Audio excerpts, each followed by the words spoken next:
Welcome in, everybody, to the official Buttholes 2021 NFL Draft coverage, brought to you by Scott, the Great Brandino,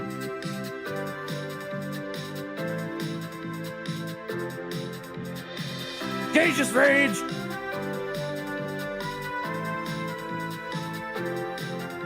and Star Lamar.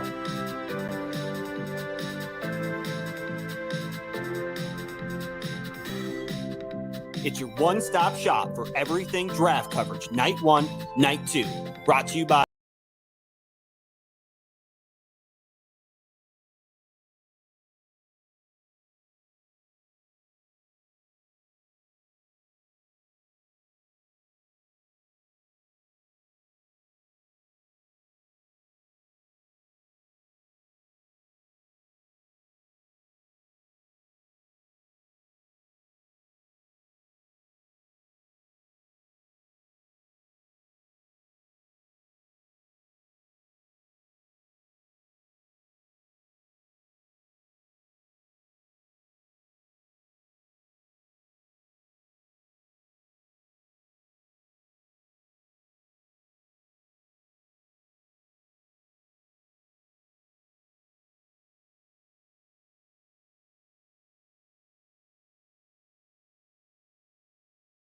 literally all muted. All right, how about now? Can the great people hear us now? Now, welcome everybody to the Butthole breakdown of the NFL draft. We were talking for a couple minutes there, and no, it's still muted, dude. No, it's Scott's muted. It's just me. I'm the one muted because I should be. So everybody, you guys take it away. I'll just shut up. Were we muted that whole time? Wait, are we doing the movie review? I'm confused now.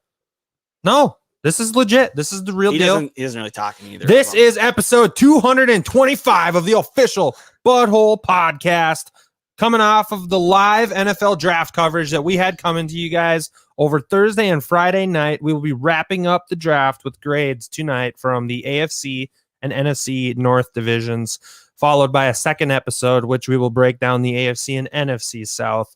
First and foremost, though, we'd like to say thank you to all the listeners for an awesome Thursday and Friday night covering the NFL draft nights 1 and night 2.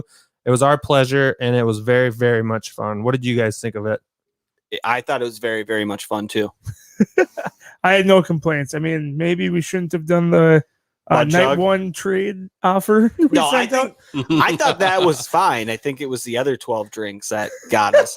Well, you were the only one that just did shotguns and wasn't drinking at the other times.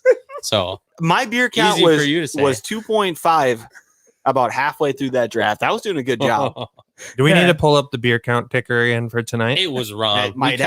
We counted the beers out in the morning. Beer count was off. It was off.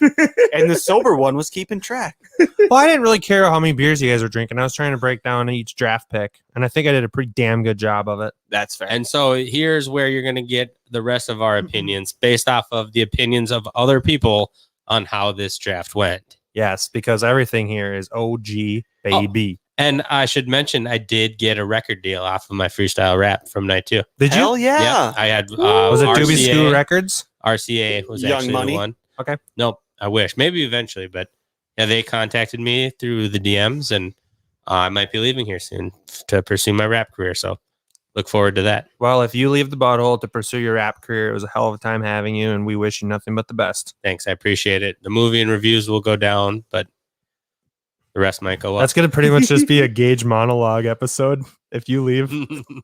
Oh my gosh, there's going to be so much detail. Nobody wants that. Original movie will be an hour and a half, and the movie and review will be hour and 3 45. hours. Yeah. But for now, we're getting into... Sorry, Stargo. I was just going to give a quick update for anyone that might be concerned about Brandon's neighbor. We did hear the story about him getting carried out by several people out of a car, completely motionless at about 7 o'clock Friday night. And the next morning, he was out gardening, so he is safe. He is okay. He got put to work, so Brandon's neighbor is fine. We also Thank have you for the update. Yeah. We also have a listener question. Alex wants to know, where's the new intro? That was the new intro, or did we tease a different intro? No, we got fat fingered there a little bit, but what we're going to do is we're going to come live with the second episode, and that we'll play the intro We'll play again. the entire thing there. we got to make a few tweaks and changes now that the draft is over, because our draft coverage is going to be winding down here. But that was a new intro. You can see it was the tongue lip lick for me on Star Lamar's clip. That's shut it off right there. That's why I need to sit down right now. Are you going to tuck the boner around, or are you going to throw it up into the waistband, or doesn't reach? I like how when you say up to the waistband, you go over your shoulder like a continental soldier. It's where you clip your holsters, All right. Where are we starting? We started in the North? We're starting in the NFC North with the Minnesota Vikings. Easy one to start with. This team right here, they traded down night one. If you watch the live draft coverage, you watched us all panicking as they traded down from 14 to 23. And Elijah Vera Tucker was the guy we wanted at 14. That's correct. And he went at 14 gauge. That's correct. But the Vikings ended up trading down. They still got the guy that they say they wanted. They got Christian Darrisaw. They round that out with not trading up in the second round. They stayed in round 3 and kept their 4 picks. They drafted quarterback Kellen Mond, who a lot of people are saying is potential quarterback of the future, although most people say he still has to have a year or two of grooming before he would be ready. Yeah. They draft linebacker Chaz Surratt, who used to be a quarterback in college. He was converted over to a linebacker, so it's always nice to have a linebacker on the field that played quarterback in college. And then guard Wyatt Davis, who Ben Gessling actually has a better than 80% chance of being a starter come week 1 in the NFL. He has both Christian Darrisaw and Wyatt Davis as starters on the Minnesota Vikings offensive line, which is a huge address by Spielman and the scouting department to get us 2 new starting offensive linemen, because Lord knows we needed it. Wyatt Davis at one point in time during the pre-draft process was mocked in the first round. So to get him there in the third is definitely a steal. I think at the beginning, my first one, I had him going to the Chiefs at 31. Yeah, back in January. They continued on in the draft. They drafted an absolute stud kick returner, punt returner who ran a 4.28 40 in Kene Nwangu. He was kind of a sneak pick. They drafted him, and a lot of people didn't even have him on the board to go even close to round 4. So they clearly are very high on him. They then drafted cornerback Cameron Bynum, which they don't even address the secondary until pick 125, which kind of led me to believe maybe they're more optimistic regarding Gladney than the original reports kind of were. They could be. It could be one of those situations where it seemed very grim at first, but once all of the facts come out, it's not as big of a deal as it first seemed to be. Also heard that Zimmer's not done making moves in free agency right now. There's still some big name free agents that he's looking at.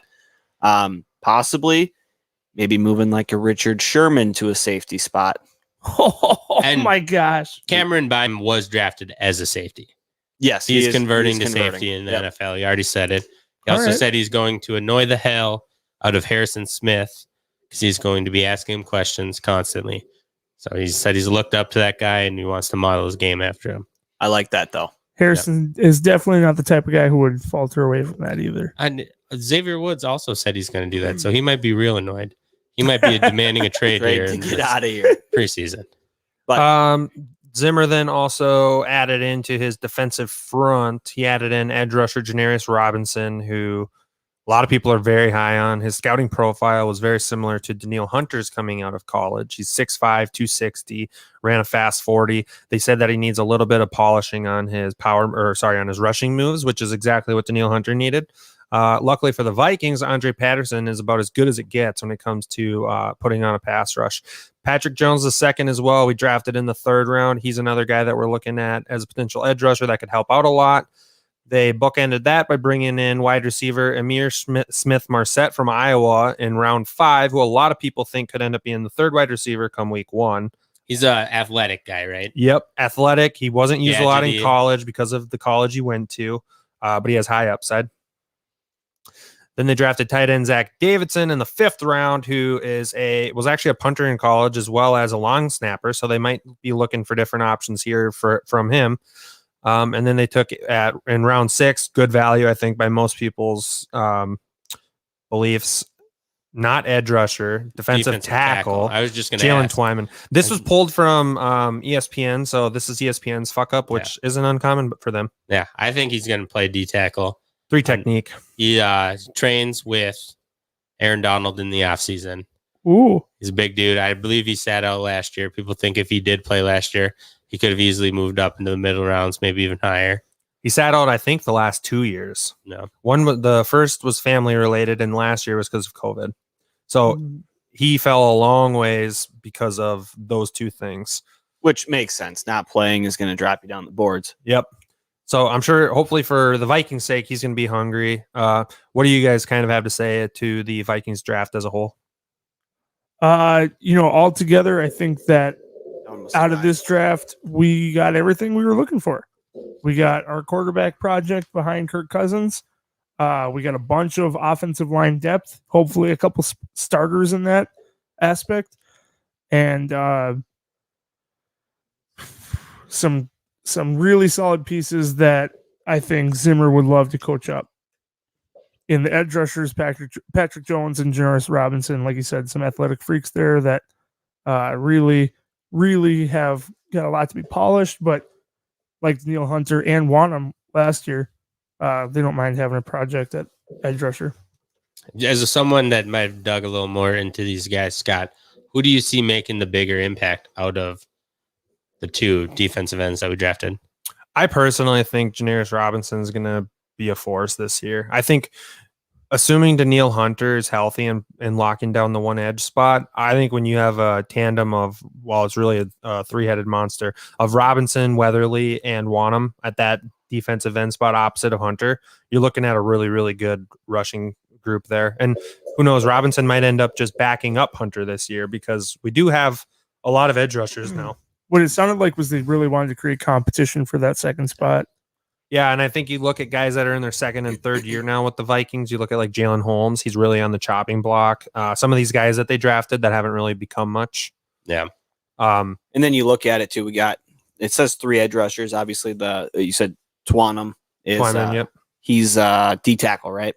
Yes. Correct. He's a 3 technique. Yep. We're drafting depth here, so we're trying to fill these voids. And if we find one guy's playing better than the other, let's shoot him up the board, get him some playing time, see how that pans out, and just kind of keep rotating guys in and see who's going to possibly be getting to that Danielle Hunter level that we're looking for. And there is the looming Danielle Hunter contract situation that's not so much of a secret anymore. It's pretty apparent that Hunter's probably going to want a new contract or something, whether it's more guaranteed money, whatever it might be. I think the Vikings, especially after this draft, are in a little bit more of a power situation where they can play hardball a little bit because they do have more depth now at edge rush. I would like to highlight too, though, Wyatt Davis and Christian Darrisaw, adding those 2 to the Vikings offensive line makes this offensive line not look so pathetic anymore because some of these guys that are below average starters now become pretty decent backup options. When you're talking about who's the guy that we gave up a 6th for from Arizona? Cole Mason. Yes, Cole Mason. Mason Cole, I think it was. Mason Cole. You look at him, he's going to probably push Wyatt Davis for a starting spot at guard. You have Brian Dozier, who we brought in. Assuming Darrisaw and O'Neal are your bookend tackles, you're going to be having Cleveland have one of those 2 starting offensive guard spots. So assuming Wyatt Davis can grab the other one, you're looking at a pretty decent prospect for offensive line there for the Purple this year. If it were to be Darrisaw, Cleveland, Bradbury, Wyatt Davis, Brian O'Neal, that's kind of the talk because Wyatt Davis is more of a power road grading type of guard, which I think would fit well on the right side next to O'Neal. Our offensive line looks a lot different. Without a doubt. And it's a good different. Looking at the quarterback we took, and we did fill our quarterback, Kirk Cousins, in on that pick. We didn't pull the Green Bay. We're respectful. And hopefully then Kirk Cousins, maybe we shouldn't have done it. Maybe we should have let Kirk Cousins get mad and want to leave. Get that fire. Yeah. But he is looked at as a project. Definitely not a take right over. Dak Prescott was also looked at as a project and not a start right away guy. And he proved everyone wrong. Not saying they're the same player. Just saying. Did see a tweet earlier today. Somebody sent it our way. And it was Mon saying that Minnesota sucks. The state of Minnesota sucks. Back in like it was 2016 5 years ago. Yeah. Yeah. People will change their opinions. Oh, yeah. Once you start getting some fat paychecks. If you're living in Texas, though, assuming he was at the time, and you say that about Minnesota, that's probably a fair thing to say. Like, outside prospects on Minnesota is it's cold and I mean, they're not. It's not great. And there was no reference to the tweet. He could have been talking about a sports team that they just beat, or The Gophers. Of which he was probably right at the time. yeah, it could have been something very little and not actually a direct shot at the state of Minnesota, but maybe people talking shit online. And he played in an AAU basketball game against a Minnesota team, and he just said the state of Minnesota sucks. All right, looking at this, and I think maybe I'm kind of going on a whim here, but we should do offensive rookie of the year and the player we think is going to be the best career out of every class. And you're talking So specifically per team? Yeah, so okay. each team will give who we think is going to be the best player as a rookie and who we think is going to be the best Long-term. career Perfect. out We'll of start all of their draft Gage's read. picks. Do you want to go first? Or Sure. I don't know much about Darrisaw, but I think if he does what we think he can do and kind of come in here and solidify a pretty horrible offensive line, without a doubt, that'd be my no-brainer for the rookie with the best impact. And I really like Chaz Surratt, not only because he's got a wicked cool name, but a quarterback converted into linebacker, a guy that's a real field general on the defensive side of the ball. I think his career could be really good in purple and gold. let's pull up our Iowa State scout out on the field here. He says Keenan Nwangu has dynamite speed, great returner, elusive back. He played behind David Montgomery and Breece Hall, who will be first or second round pick in next year's draft. So he doesn't seem as though the fourth round pick on Nwangu was out of bounds. He also had an Achilles injury. I think he nailed it too with saying that great returner skills. I think that's what we drafted him for. I doubt he gets very many carries, at least here in his first year. But I think we drafted him to be a punt return, kick returner. Especially since we have Cook and Alexander, kind of that 1-2 punch. He might come in a third down receiving back if Cook's tired, something like that. With Cook's injury history, it's not a bad move to have some extra depth at running back too. We also have the Nebraska running back, Yeah, Amir Abdullah. Mir Abdullah. I think could be on the outs. Nwangu could Yeah. possibly take Abdullah's spot. Chopping block for sure. The thing you got to remember, though, which the Vikings really care about this on their depth players, is Abdullah is a very good special teamer. So if Nwangu doesn't come in and show much as far as outside of his just punt returning skills, you might end up seeing a situation where the Vikings carry 4 running backs. Yeah. I think rookie of the year on the Vikings is also going to be Christian Darrisaw. It just makes too much sense. He's going to be a starter day one for sure. Yeah. Wyatt Davis might not be. That's why I leaned Christian Darrisaw. Overall, who's going to end up having the best career? I think it's also going to be Christian Darrisaw. But for just argument's sake, I will say, if you hit on that pick 66 with Kellen Mond, he's going to probably be your starter for at least 10 years, which puts him in a very unique position when you're talking about a potential tackle covering that. Or the next best option, in my opinion, would be Wyatt Davis. That'd be a lot of impact for those two to have to even come close to covering possibly what Kellen Mond could mean to this Vikings team. Yeah, he could very easily be the future of this team if everything goes well. Mm-hmm. For myself, I'm going to go Wyatt Davis on this one. I think Darrisaw coming in his rookie year could play just as well as Riley Reif did last year, where I think that Wyatt Davis, if he is the starter at guard, is going to be a light year better, in my opinion, than our guards from last year, who were pitiful. So I'm going to go with him. I do think that Darrisaw probably has the best long-term projection, but coming in at tackle, not too many of them step in and just blow them out of the water. For Year sure. one. So I'm kind of between Darrisaw and Davis for rookie of the year. I do believe that Darrisaw is probably better, but taking over as a left tackle for a bad offensive line, it's usually not a rookie that steps in and makes that offensive line good. So there could be struggles in year one, especially with the quarterback that we have not being able to evade a sack. So his numbers aren't going to look as great as a quarterback that can run. And I'm going to take a wild pick for best career. I'm going to go with Vikings' own Mr. Irrelevant, Jalen Twyman, who for some reason I got a little crush on. And I think he could turn into like a Geno Atkins type player in the NFL. I like that pick. Overall, where are we at on our grades here for Dustin? The scout for Iowa State is also our scout for Iowa, believe it or not. He's stationed in Iowa. He says Amir Smith-Marset from Iowa has potential at wide receiver, underutilized because of the offensive scheme. If the Vikings have a good year, Darrisaw or Wyatt Davis is MVP of the draft for the Vikings. And I do think there's a real argument to be made for Wyatt Davis just because guard play last year was so awful. Let's remember, our starting left tackle last year, Riley Reif, played very well. So for Darrisaw to step in, if he is to pull off and play to the level that Reef played, it would be an absolute slam dunk for the first year. Moving into the grade for the Minnesota Vikings draft. Yep. Where are you guys kind of at overall? An A? I think we're all leaning A. I'm calling it an A. It's not perfect, but for what we had, no second round pick. I don't know if we're including that when we're making our grades, because that would take it down, the fact that they traded their second round pick for 6 games. But I think the trade back and getting 2/3 was awesome.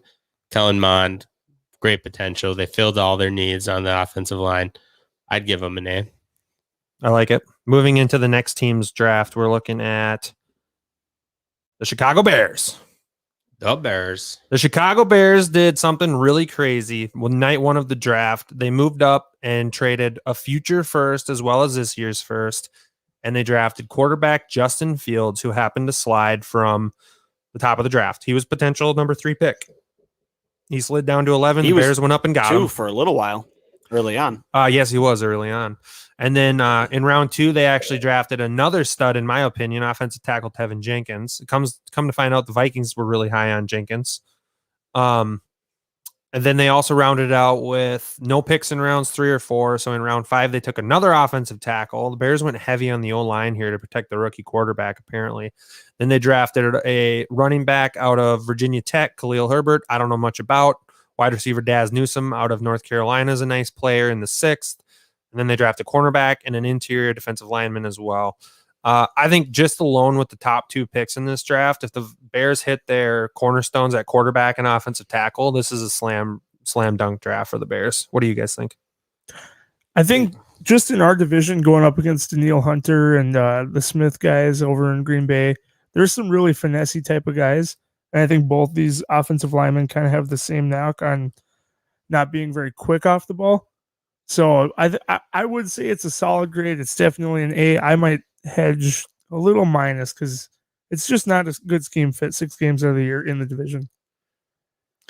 For myself, I mean, getting Justin Fields, their quarterback of the future, sounds great, but the Bears have not produced a good quarterback when they've drafted them, and OSU has not produced a good quarterback when being drafted in the NFL.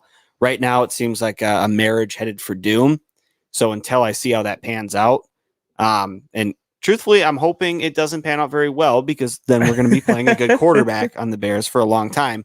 But projection wise, yeah, getting Fields is amazing for them. Tevin Jenkins in the 2nd round, when I had him going as high as 21 in my mock draft. So getting him there, kind of bookending. I don't know if they're going to move him to left tackle because that's a big need for him, or keep him at right, which they probably should. It's huge. But outside of that, the guys that got farther down maybe hit a little bit on the depth that they needed, but they didn't get anybody else that I thought is a big time playmaker outside of that. So top 2 picks, A+. Outside of that, I'd say it's probably closer to a C+, B-. So I'm going to have to go B. I'm going to go with the B. I'm giving it an A-. That those first 2 picks is an A+ by far. Huge needs. I've said it a million times. Justin Fields is the best quarterback in this draft. I hate that he went to the Bears. Absolutely hate it. I don't even really care what they did after that. I tell you who really loves that they got Justin Fields is Darnell Mooney, who is going to break out next year. I watched him put people on skates and then get the ball overthrown probably 15 times last year. Yeah. Is that your bud plug of the week? Bud plug, Darnell Mooney. Breakout season. Allen Robinson's going to love him too. Cole Kmet. They got a decent team. They made it to the playoffs with a combination of Foles and Teresh Binsky. And I think you put Fields in that offense, they're going to be good probably for a while. It sucks for us, but I'm going to give the entire draft an A-, A+ for the first 2 rounds. going into our rookie of the year and overall top player in the draft, I think it's got to be both Justin Fields, and I don't think there's much arguing it. This dude, if the Bears hit on their first and second pick, this is an A+ franchise changing draft for the Chicago Bears. If they bust on both of them, it's just the Bears being the Bears. Yeah. So it's it was a huge draft for them. The What's your implications grade are for it? massive. Overall, my grade for them has to be an A in my opinion, because they got two positions of need, and they got, in a lot of people's minds, the best quarterback on the board outside of Trevor Lawrence. He goes to Chicago. They made a play for him. I love their first two picks, and I don't really care what they do after that, in my opinion. Playmakers Overall, there. we're going A- for the Chicago Bears. Just Rounds a it notch out. below the purple, but overall, very strong draft nonetheless. Moving on here, we're going to go to Detroit. The knee biters. Detroit had they a got some knee unique draft. biters. They had a very unique draft compared to the rest of the NFC North. They decided that they were going to just build up the trenches. They go with their first pick in round 1, pick 7 overall. They drafted Penei Sewell, who it was kind of a surprise he dropped that far, but he did nonetheless. And then in round 2, they go with what some people thought was the best defensive lineman in the draft, Levi Onwuzurike. When I say defensive lineman, I mean interior. The best guy ahead of Barmore. Then round 3, they double down and go with another guy in Aleem McNeil. Brandon probably knows more about these guys, as he wrote an article on officialbutthole.com about interior defensive linemen. And they also get a wide receiver, Amon-Ra St. Brown, who I like a lot. They got in the 4th. Overall, I think it's a pretty strong draft for the Lions. What do you guys think? Yeah, I'm a big fan of their first 3 picks. If you're not going to go playmakers, they're building up that line, which is huge. And those 2 D tackles they got, they're big boys. Onwuzurike they both stop the run. Neither of them are necessarily pass rushers. McNeil, I think, is going to do a better job at handling double teams, but they both take 2 guys to eat up the interior of that line. So both those guys are going to make it tough on offensive linemen on the other side, and hopefully open it up for their edge rushers to get around and get to the quarterback, because those guys just don't do it as often. And then getting Penei Sewell there, why not protect your quarterback, whether that's going to be Goff long-term, whether you draft a guy next year, make a trade for a guy, whatever you end up doing. I love that. Efadi Melifonwu, too, he's a pretty good guy as well. I think Super athletic. Yeah, athletic. His brother's in the NFL, so he's got kind of that, both of them got that bloodline going. And then getting a wide receiver was huge. Obviously, it's not a top-end guy, but when you're building your defense a little bit more, grabbing a guy like Amon-Ra St. Brown, pretty damn good. Yeah, they definitely, it's not franchise changing yet, but it is foundation building. So it's very different kind of trains of thoughts between the Bears and the Lions, where the Bears are all in now. They got their 2 pieces, and they think that that's going to be the pieces that get them over the hump, where the Detroit Lions are kind of starting from scratch. They're going to be paying a quarterback a lot of money, and they might be kind of getting ready for him to be leaving, and they want to build the team around him. So when they do draft a quarterback, there's already the trenches built for him, and he's not going to get his ass kicked, which is huge. Yeah, huge upgrade on the Lions offense and defense. In this division, it's definitely needed, going up against some pretty good, talented teams. So for this draft, it's a pretty solid start. What do you got for your rookie of the year and your 10-year stud, Gidges Rage? It's got to be the blue chipper Penei Sewell, right? Yeah, I think Penei Sewell's got to be both for them. He's got to be their rookie of the year this year, and he's also got to be that 10-year stud, because when you spend a top 10 pick on an offensive tackle, if they're anything less than that, it's a bust. Yeah, similar to the Jeff Okudah of last year. Too early to determine if that's a dud or a stud, but didn't have an impressive rookie season, so he's got some ground to make up. One guy that could sneak up on people this year is Amon-Ra St. Brown, because they're going to need playmakers in that offense. That's actually where I was going. Kind of for the same reason I said Darius Howe wouldn't be the rookie of the year for him. Penei Sewell is being asked to do a lot for that team. I don't know if the team is good enough for him to succeed at it just quite yet. I know he has the talent to, but there aren't a lot of left tackles that can improve lines immediately. And Amon-Ra St. Brown is going to probably be thrust into a starting position early in the year, and I think he's going to see a lot of targets, similar to 17 Robert Woods Oh yeah, another USC receiver. yes. Jared Goff was very comfortable with while he played for the Rams. Similar body builds too. Yep. Same school, same pedigree. I'm going to have to go Penny Sewell for both of them. I don't know as much about Amon-Ra St. Brown, but I do know that Onwuzurike sat out last year, and we're yet to see what that kind of affects players when they come back and how they stay in game shape. Now, he was obviously going at it, training everything, so he knew he was going into the draft, but still sitting out that year, you're going to knock some rust off. I do like McNeil, but I don't see interior defensive lineman necessarily being that rookie of the year, that game changer. So I'm going to go with Sewell for both of them. Perfect.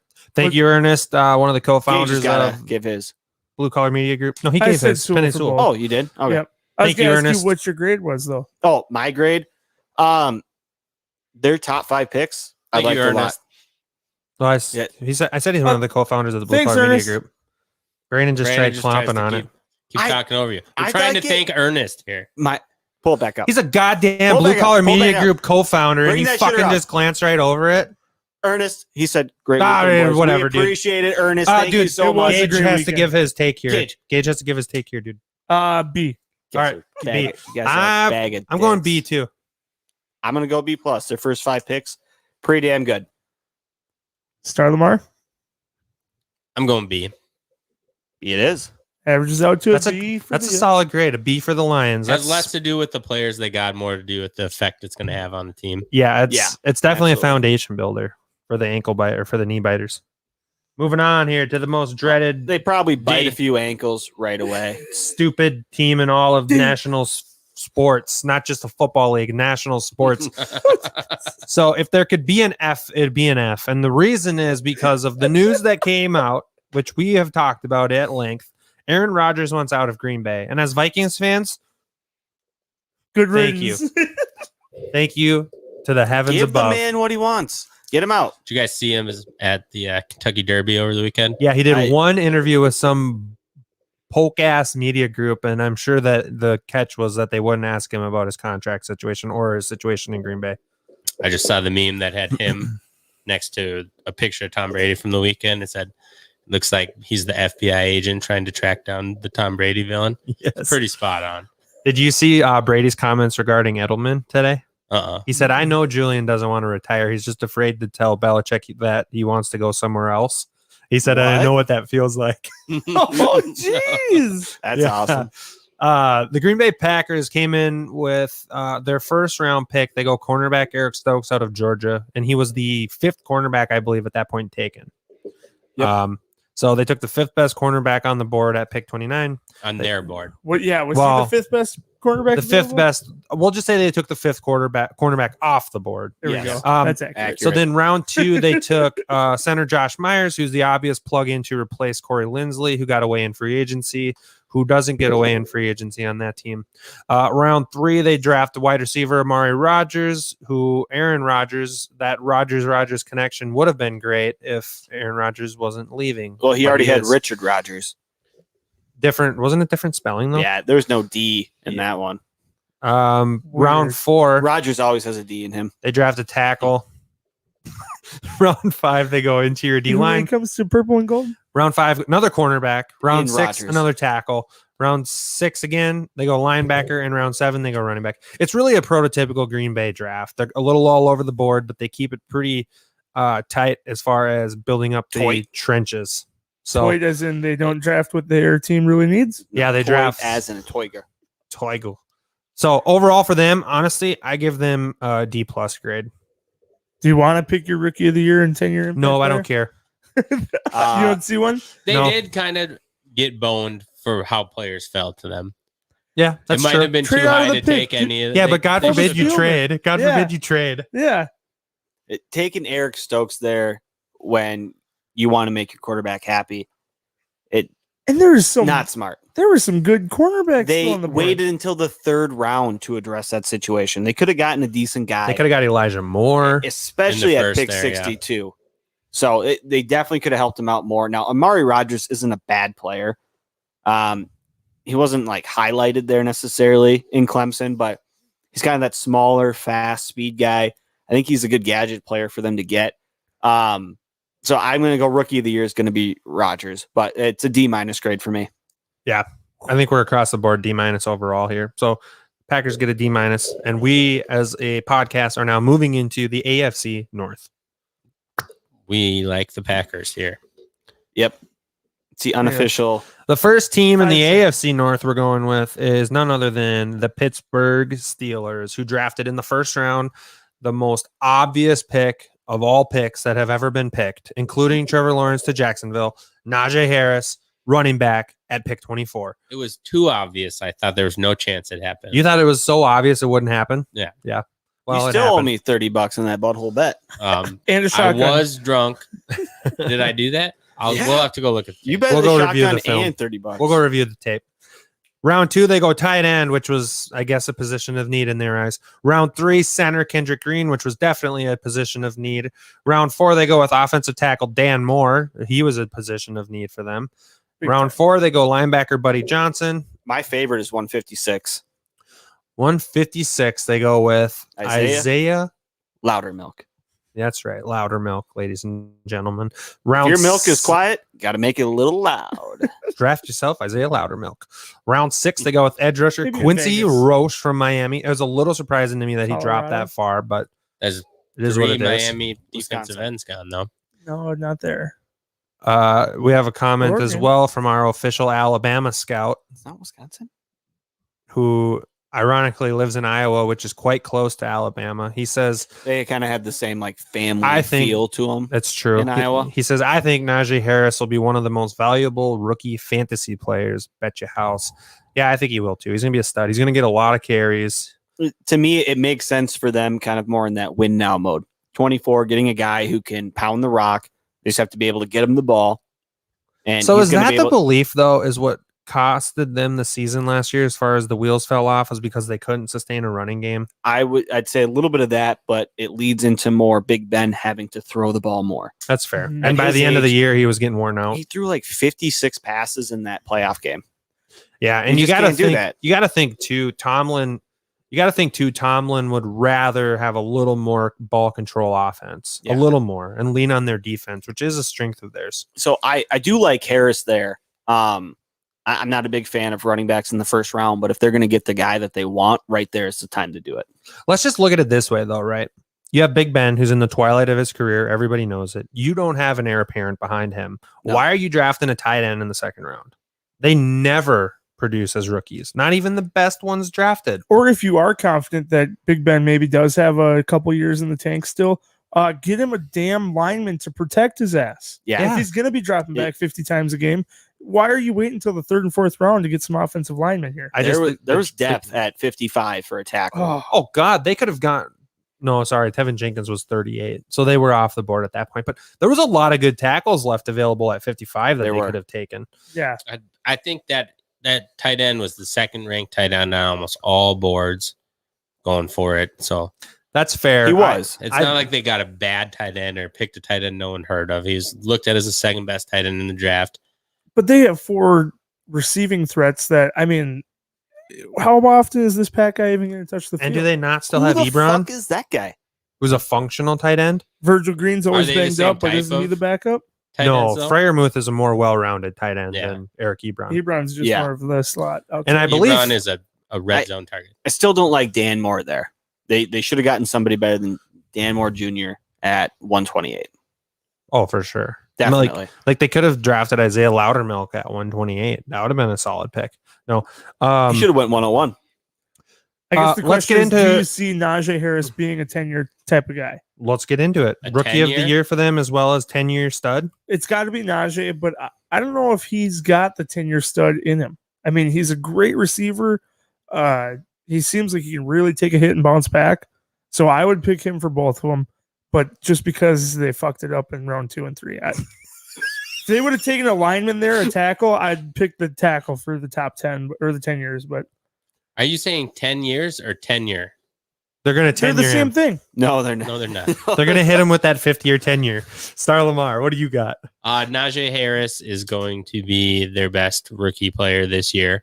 I think he's going to get a shit ton of action. I'm actually not very familiar About that action, boss. with a lot of the people on there. Najee Harris will not be good for 10 years, but neither will any other running back that was drafted in this draft. But I do believe he'll be a mainstay there for at least 5, especially with that 5th-year option. The tight end is the only one that kind of tickles my fancy a little bit, but I think I'll go with Najee for best career too. Most memorable career. Yeah, I agree on both fronts. It's Najee and it's Najee. Brandon? It's Najee for the rookie for sure. I'm in between Najee, Freiermuth, and Loudermilk for the best career all time because I'll never forget Loudermilk. Wisconsin offensive lineman. How can you go wrong? And your last name is Milk. You're a dairy state. It just makes sense. I'm gonna fuck it. It's Pat Flirt. No, it's not Pat Flirt. It's Isaiah Loudermilk out of Wisconsin is going to have the best career. He's going to be able to learn behind their 2011 defensive tackle pick. What was his name again? Star Matuafa? No, Casey Hampton. Casey Hampton. So this will forever be known in the city of Pittsburgh as 2021, the Loudermilk draft. And people don't forget. Guy they took out of Georgia Tech is P. Harvin, so he's got a cool name. That's true. He does. He might be in. He could be a stud punter. He's a punter. He could be a stud punter. But still, that's why we just covered that one up. He's P. Harvin. All right. P and When I saw that name come across the board, I was like, "Oh, what's your guys' I think this is that I got him at a C grade. C. Yeah, I'm a C minus personally. I'm a C. I was really hoping they would draft a wide receiver in the middle rounds that would turn into a stud, like it seems like they do every year. They didn't, and that's what takes them down. I'll go with a C plus. See, it is C average. C grade for the Pittsburgh Steelers overall from the butthole. Going on to the next team, the Cincinnati Bengals, and this draft looks like it's got a chance to be pretty special. When you stack up a wide receiver like Jamar Chase, who they took at pick 5, with an offensive tackle like Jackson Carman to add to the O-line, where they got Riley Reef, they have a couple other nice linemen. And then you go back-to-back edge rushers and Joseph Asai, who was a surprise drop to the 3rd, and Cameron Sample. And they got him at 69. Best yeah, pick they in the did. draft. Nice. A+ pick. And then they go Tyler Shelvin, who I liked as a defensive lineman. Yep. They draft tackle Deontay Smith. Kicker Evan McPherson. Kickers in the 5th is always sketchy. Just ask the Vikings. He's a Gator. Chomp chomp. Center Trey Hill, running back Chris Evans, who is a sneaky pick, and edge rusher Wyatt Hubert. This draft, they did get Captain America. That was a good plug, Gage. This draft, what do you guys make of this for Cincinnati? I think it's everything they needed. I don't know as much about Cameron Sample, but Asai, Carmen Jackson, and Jamar Chase, it's going to be pretty good. In the AFC North, going up against 3 playoff contenders, you need offensive and defensive line. They absolutely hammered it. I love it. The only knock I can give this draft is the kicker in the 5th. So he's the best kicker in the draft. Yeah, you need a kicker. You're not even second best kicker in your division right now. Tyler Shelvin is also he's a stud too. He's a big run defender. So on the defensive side of the ball, those 3 guys could be their defensive line for the next 5 years. My biggest problem with their draft is they didn't go tackle in the 1st round. I agree. They were sitting with a high 2nd round pick with their choice of 4 to 5 pretty damn good tackles still on the board. They traded out, and they ended up with Jackson Carman, who I wouldn't put in the same list there as a Tevin Jenkins and Dylan Radunes. And I agree. Right there. So they did get some guys. If the guys they got out of the trade end up being good for them. But I feel like they should have stayed put in the 2nd and took a better tackle. I agree. Although we don't know exactly what their board looked like. Maybe they like Jackson Carman. But from the outside looking in, they could have done a little better on that front. Who do you have Star Lamar for Rookie of the Year and 10-year stud? I'm going to say Jamar Chase is the Rookie of the Year. And I think Joseph Asai might be there. The career stud. That I think if they had Asai end up being their 10-year stud as well as Jamar Chase being their Rookie of the Year, I think they would be happy with that draft. Hell yeah. I'm going to go Chase and Chase. Chase and Chase. Yep. I think Jamar Chase is going to be it. And not to note here, but they did draft 2 LSU players. Yep. And according to Coach O, they're a great player. You're going to need a great player. You got to do the accent, dude. You're going to be a great player. I mean, working hard. He's a great family man. You get a guy that you know is going to put in the work every day. Go Tigers. Go Tigers. Damn, I didn't know Coach was coming to the Butthole. butthole. They today. asked him about 3 or 4 different players Same on shit. Every Saturday. guy. It was literally the same thing on every player.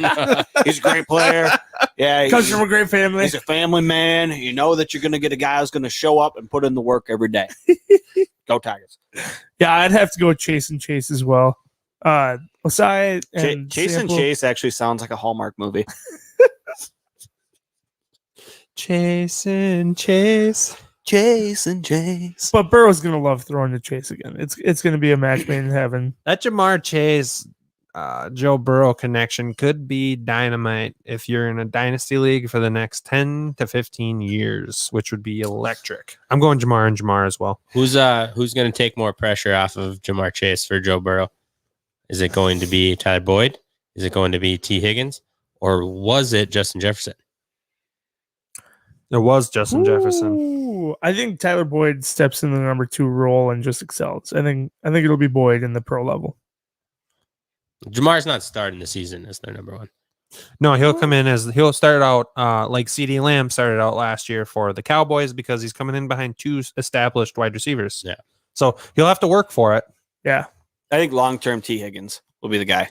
Yeah, of that course takes you do. pressure off. That's fair. Of course you do. It's not like he's on your dynasty team or anything. What's your guys' letter grade on this? For the Bengals, for me, I got to pull it up, but Is I he think on my I have them at a dynasty B. Do I have T. Higgins? I have the Bengals at a B I grade. don't even know my So team. I'm going B That's for the Bengals. I gave this one an A-. Yeah, the only thing I knocked him for was that kicker. I mean, that was the only thing shy of getting a lot of depth at positions you need help on. I'm going to give the Cincinnati Tigers a B. I mean, Bengals. Sorry. I think I'll go B+. I'm not as high on Jamar Chase as everyone else is. We'll see if he can prove me wrong. One thing to note with Chris Evans, he's going to have a lot of opportunity with Joe Mixon's injury history. And I mean, the Bengals have thrown the dart at a lot of running backs in the draft lately. I do not have T. Higgins. I don't think anyone does. No, somebody does, but it's not me. I thought you do. No. Do you have Boyd? I don't have any Cincinnati players. So I was just honestly plugging that. Yeah, So- of course you were. You just dropped him so you could say that honestly. All right, here we go. Get him. Next team up, none other than the Cleveland Browns. Cleveland decided it was a good idea to draft the 4th cornerback off the board at pick 26. I think most people would agree Greg Newsome was the best cornerback available when they drafted. Round 2, they decided to go with linebacker Jeremiah Owusu-Koramoah, who fell a little bit because it turns out that he had a heart issue that popped up on the medical report late for teams, which scared teams, as well as people didn't exactly know, per reports, what to do with him on defense because he's kind of a tweener player, a light version of Isaiah Simmons. They took in round 3, pick 91. They took wide receiver Anthony Schwartz, which is a little bit interesting because most people feel like they do have a fairly deep wide receiver group already. And then they decided, let's bulk up the offensive and defensive lines. In the 4th round, they took offensive tackle James Hudson out of Cincinnati, as well as defensive lineman Tommy Togiai out of Ohio State. And then they rounded out the draft with a linebacker in the 5th, Can Gage say the next name? a safety, Richard, I'm sure he goes by Dick LeConte. And- That sounds right. last delay, a running back, Demetric Felton. Oh, Overall, wait. I actually just Googled it, and it's LeConte. Dick LeCount. Dick LeConte. Yeah. All right, Gage, give us the breakdown here of Dick LeCount. The root origin of LeConte is actually from French. So in France, they pronounce them McCoont. Like a fine wine, LeCount, Yeah. or like a nice heavy The beer M cheese. L's kind of sound like M's there. All right, cool. Let's get into how about your scouting report on Greg Newsome? Greg He's good. Newsome was really good. I think he would have fit in perfect for Green Bay if he would have fallen there. But he didn't. He didn't. The Browns got him. I think it's good. I think they did really good. What Loading do up you on defense. What do you got their grade at, Gage? Do you like an A? I did A-. A minus. Yep. And who do you have for their rookie of the year and their 10-year stud? I think it's gonna be JOK, man. Do you? I think All the they way got around? steal in the draft and pick 2. If these pick 1 and pick 2 were swapped, Swappity swapped? it'd be an A. But it just looks a little weird how it fell out, and obviously, Osa Karamara was falling down the draft board. but I think that's a steal of the draft. Star. I'm going to say JOK for rookie of the year, but I think Greg Newsome might be the best tenured player on this draft class. I think I'm going to have to go the same with that. JOK rookie of the year, because I think Newsome's not going to play as much with Ward, and then Greedy Williams is the other one they got, right? Yep. So I'm going to go JOK. I think Newsome long-term could have the potential to be better than JOK, especially if they can't figure out where they want to play him. Tommy Togai there at 132, though, round 4. That's a pretty good pick on the interior defensive side of the ball.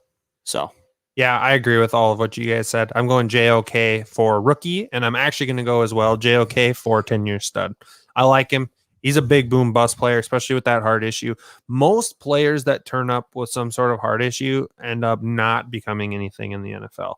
It happened with that defensive tackle, Star Lutulele, a few years ago, and he's a player still in the NFL, but he's not a top 5 pick type player, which he was projected to be before his heart issue popped up. Which probably had less to do with his heart and more to do with his talent to play. But then there's also, I can't think of the name off the top of my head, but there was another guy that had one come up that ended up fizzling out as well. He was before Star Lutulele.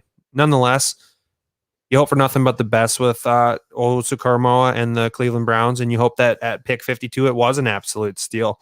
For grades on the draft, outside of Gage's A- that he gave them, A-. where do you guys stand?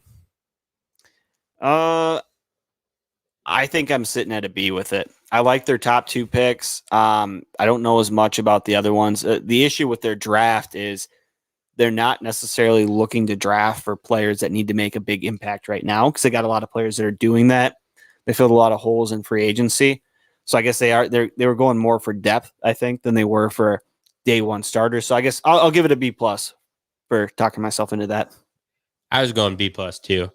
I think JOK is probably going to play that hybrid role, similar to how you saw Jeremy Chin get used in Carolina last year. And I think he's going to have similar, maybe a little less impact, but similar to the impact you saw from Jeremy Chin. It reminds me a lot of the Jabril Peppers cat they traded to New York to get OBJ. Yep. I feel like they missed out on a really solid guy there, and this could be their replacement. I'm going to go with an A-. I like the draft. The problem with the Browns, like Brandon said, is they have a lot of studs all over the team right now, so they don't necessarily need anything, but this is a good way to build up the positions that they're going to be facing coming up here in contract situations. So I like it. It gives these guys a year or two to kind of develop, and then obviously your top 2 or 3 players here are going to be in the rotation on Sundays right away. So I like the draft overall. Ty goes to the higher score. Yeah, we're split right between and I picked. Moving on to the final team of this podcast, the Baltimore Ravens. The Baltimore Ravens drafted round 1, pick 27, Rashad Bateman. They followed that up with round 1, pick 31, defensive end Odafe Owe. And then they drafted Jason Owe. No, correct. His name He changed is his name. He changed his name to Odafe. Sorry, he didn't change his it. name You're is right. Odafe. Yes. And I don't know that we're pronouncing it right. If we're not, I'm sorry. But he says, learn to pronounce it. Odafe Owe, maybe? He doesn't want to go by a different name anymore. People can learn how to pronounce his name. Well, Which is fair. He was just known as Jason Owe throughout the draft process. The one I heard today was Udafe. Odafe Owe. Whatever it is, Jason Odafe, whatever your name is, we'll get it right come whenever I hear it said more often. So make some plays and we'll get it right. Round 3, pick 94, guard Ben Cleveland. Round 3, pick 104, cornerback Brandon Steffens. Round 4, pick 131, wide receiver Tylan Wallace, who was a little surprising he fell that far. Round 5, pick 160, cornerback Sean Wade, who was another surprise that he fell that far.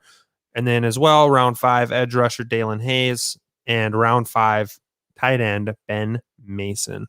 If you look at just alone these top 3 picks, followed with the round 4 and round 5 of Tylan Wallace and Sean Wade, I think this is a home run draft for the Baltimore Ravens. It's everything they needed and then some. Absolutely. I love this draft. I think they did a great job. Yeah, Bateman there, away. It might have been a little bit high for him, but someone who didn't register a sack last year, I think a lot of people were going off of potential instead of production. Yeah. Which I don't know if someone said that in their like draft write-up about him, the definition of something, but No, it doesn't sound familiar at all. Definitely was not something I wrote in my top 100. And he was very intriguing to me in the second round, so it does not surprise me at all that he made his way He's into also the bottom of the first. definition of boomer bust. Yeah. But also what you said. He first. is also, though, the definition of edge rusher. So he's got a lot of definitions to his name. One I did not You nail should have was seen the definition of Odafe. So you did have the tight end at the end of the draft, Ben Mason. I saw when I was doing research that he was more of a fullback. Utility, kind of like Juszczyk. Yeah. Okay. I think they're going to be using him as a lead backer for those solid run sets they go with. You better check yourself before you wreck yourself. Ben Mason. I think that's just really good, Hey. sneaky 7th round draft pick. If that's what he's going to elevate be, that run game Have to the next you ever level. started a fullback and won a fantasy football game? bitch. Well, I'm just saying when your whole team is full of just running backs at positions they shouldn't be in, you need a good lead blocker. So I think that's a sneaky good pick, and I like their draft a lot. So what do you I rate like it? too. If I had to grade this one, I would give it an A-, and I think the rookie with the best impact is going to be Bateman, but Owe has got the 10-year potential. I'm going to give this draft an A+.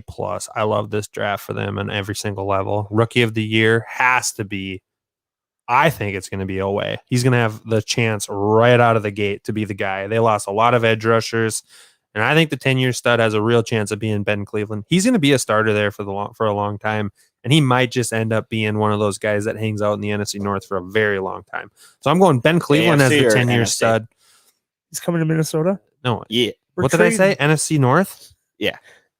Or did I just say the North? You said NFC North. Oh, sorry. He could hang out in the AFC North for a long time, and I think Owe is going to be their rookie of the year. It's tough. Owe is definitely going to be starting day one, but I'm going to go Bateman to start. They're looking for a wide receiver. We've all liked him. You had him in the top 10 of draft prospects in your top 100. Yep. No, number 2 wide receiver and my number 4 overall player. So that's what it was. Sure. That was 2 overall player. When So- did he slide to 2? Oh, he's always been a 2. I like Bateman a lot. I think that he's going to have the potential to be heavily impacted in that offense because they're looking for a guy like him. Long term, seeing how it's probably just a 1-year deal for Bateman because they have a running back, a quarterback. I'm gonna go with Owe again. Yeah, so I'm gonna go Bateman and Owe. Don't go away. Stay here, dude. What's your letter We grade? got a podcast to finish. I'm gonna give it an A-. Tylan Wallace there at 131 is a solid pick, and then Sean Wade too.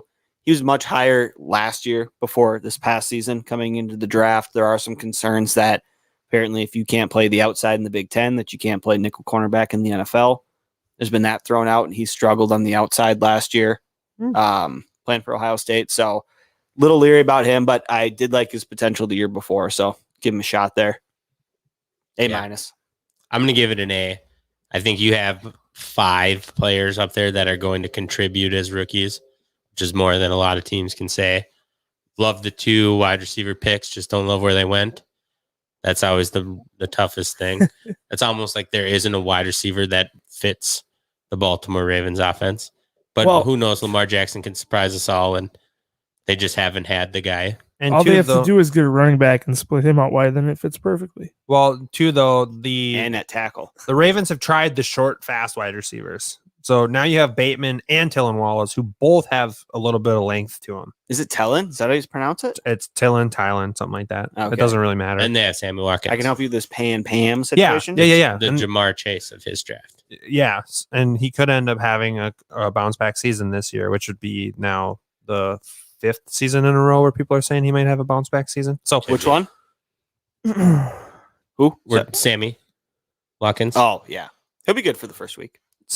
yeah, Ben Cleveland is my pick for rookie of the year.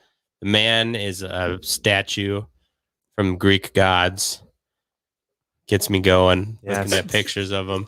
I think he's going to be a mainstay there. But I want to go away Cleveland. because but I think away is probably going to go away from this team after 5 years because that seems what happens with good pass rushers for him. So I'm going to go with Ben Cleveland also having the best career. They just produce offensive linemen, and he might just be the next in line. They're looking for a left guard to go in next to Ronnie Stanley. I think he's going to slide in day one God, look at this and be there sex for machine. a long time. And oh, yeah. right next to Stanley is a good spot for him too, Oh. because Stanley's going to be taking a lot of pressure off at left tackle. So Cleveland could, he could just kind of skate in there and hang out. Looks like a bulldog. Well, And that wraps up the AFC and NFC North breakdowns. yes, it does. And Did it? It did? Yep. We went through AFC, NFC North. Gage, recap the grades we gave everybody. And rookie and 10-year studs from each team. And I would like each pick in chronological order. Yes. So the Packers got an F. I There think we that go. summarizes That's the all you whole need to know. draft coverage. Star Lamar. Gage's right. Rap. Show. Go jerk off. Bye. Check out our website, www.officialbutthole.com. We're on all socials at officialbutthole. Please leave us a rating and review. Please do that. And we'll see you next time. Do it. What's up, girl? Do you remember doing that on Friday night? Thursday night. Way more seductive. I was way more seductive when Way I more couldn't boom speak. hour. Some girl. Your eyes were more close than that. What a broadcast.